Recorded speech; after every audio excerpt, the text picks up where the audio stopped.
बरस शासन में रहने के बाद बिहार के लोगों की बर्बादी और बदहाली के बाद अब नीतीश कुमार 125 यूनिट बिजली फ्री का अगर लॉलीपॉप दे रहे हैं तो कोई इसको मानने वाला नहीं है कि बिहार में कानून व्यवस्था की स्थिति लगातार बिगड़ेगी, अभी और बिगड़ेगी। इसलिए बिगड़ेगी कि पूरा पुलिस प्रशासन तो शराब से पैसा कमाने में, बालू माफियाओं के साथ साठगांठ करके पैसा कमाने में, घूस लेने में लगा हुआ है। मोदी जी चौथी बार आ रहे हैं।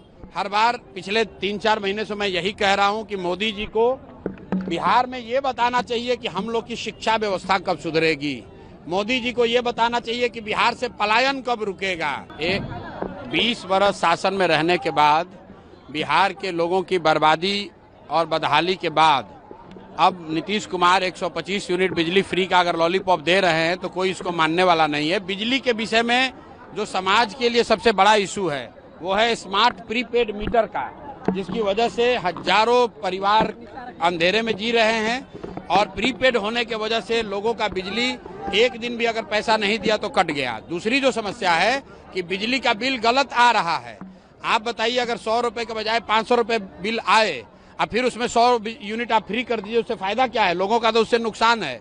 जनता इस झांसे में आने वाली नहीं है। नीतीश कुमार की विदाई तय है। नवंबर के बाद यहाँ बिहार में नया मुख्यमंत्री बन रहा है।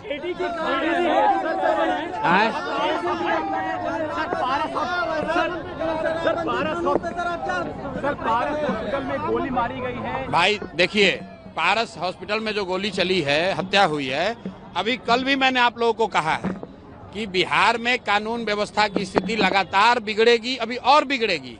इसलिए बिगड़ेगी कि पूरा पुलिस प्रशासन तो शराब से पैसा कमाने में, बालू माफियाओं के साथ साठगांठ करके पैसा कमाने में, घूस लेने में लगा हुआ है। जितने मंत्री हैं, जितने सरकार के लोग हैं, वो ट्रांसफर पोस्टिंग में करोड़ों रुपए का उगाही कर रहे हैं। तो आप जब पुलिस वाले शराब और बालू से पैसा कमाने में लगे हैं तो कानून व्यवस्था का काम कब करेंगे? तो ये स्थिति न सिर्फ अभी बिगड़ी है, आगे भी बिगड़ने वाली है। सरकार का इकबाल खत्म हो गया है। नीतीश कुमार मुख्यमंत्री के तौर पर काम नहीं कर रहे हैं। उनकी शारीरिक मानसिक स्थिति ऐसी नहीं है। ये बात पिछले कई महीनों से मैं कह रहा हूँ। परिवार का मुखिया, सरकार का मुखिया ही जब अचेतन अवस्था में रहेगा तो निश्चित तौर पर यह स्थिति होगी। ये स्थिति और भयावह होने वाली है। किसान अभी इस समय जो होते हैं वो फ्री होते हैं, इसलिए अपराध बढ़ रहा है। अब एडीजे लॉ एंड ऑर्डर को अगर ऐसा लग रहा है कि किसान जो है वो फ्री है इसलिए अपराध कर रहा है, तो ये उस अफसर की मानसिकता को दिखाता है, सरकार की मानसिकता को दिखाता है और ये बताता है कि बिहार में स्थिति दिनों दिन क्यों खराब हो रही है। जिम्मेवारी लेने के बजाय, अफसरों पर कार्रवाई होने के बजाय अफसर समाज पर, किसानों पर, मजदूरों पर इसका दोषारोपण कर रहे हैं। पारस हॉस्पिटल में जहां पर यह हत्या हुई है वो कोई किसान जाकर थोड़ी ना मारा है। वीडियो जारी हुआ है, देख लीजिए। बाजाप्ता लोग 5 गन लेकर जा रहे हैं और जींस पैंट से और शर्ट से निकाल कर मार रहे हैं। और एडीजी लॉ एंड ऑर्डर को किसान खेत में रोपनी करने वाला दिख रहा है तो उनको आंख की जांच कराने की जरूरत है। खान सर ने कहा है कि शराबबंदी की बात करने वाले लोग बेशर्म हैं। अब ये खान साहब का अपना ओपिनियन हो सकता है। प्राइम मिनिस्टर मोतिहारी आ रहे हैं, क्या कुछ कहेंगे आप? क्या डिमांड है? भाई, प्राइम मिनिस्टर साहब मोदी जी चौथी बार आ रहे हैं। हर बार पिछले 3-4 महीने से मैं यही कह रहा हूं कि मोदी जी को बिहार में ये बताना चाहिए कि हम लोग की शिक्षा व्यवस्था कब सुधरेगी। मोदी जी को ये बताना चाहिए कि बिहार से पलायन कब रुकेगा। मोदी जी को ये बताना चाहिए कि यहाँ रोजगार फैक्ट्री कब होगा ताकि बच्चों को गुजरात और महाराष्ट्र 10-12 हजार रुपए के लिए न जाना पड़े।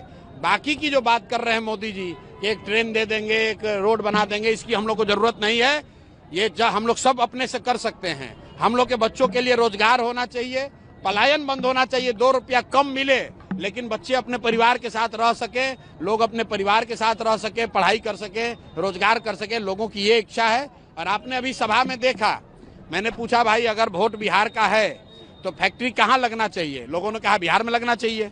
और मैंने ये भी पूछा कि बताओ 15 साल में आप मोदी को वोट दे रहे हो, बिहार के लोग, मोदी जी ने फैक्ट्री कहाँ लगाया है, बिहार में कि गुजरात में? तो हर व्यक्ति कह रहा है कि नहीं, गुजरात में लगाए हैं। और फिर मैंने लोगों से पूछा कि ये आपको आगे मंजूर है? तो लोगों ने कहा ये मंजूर नहीं है। अब ये नहीं चलेगा कि आप वोट बिहार में लीजिएगा और फैक्ट्री गुजरात में लगाइएगा। बिहार में बदलाव होगा, बिहार में जनता का राज होगा, बच्चों के लिए शिक्षा, रोजगार होगा।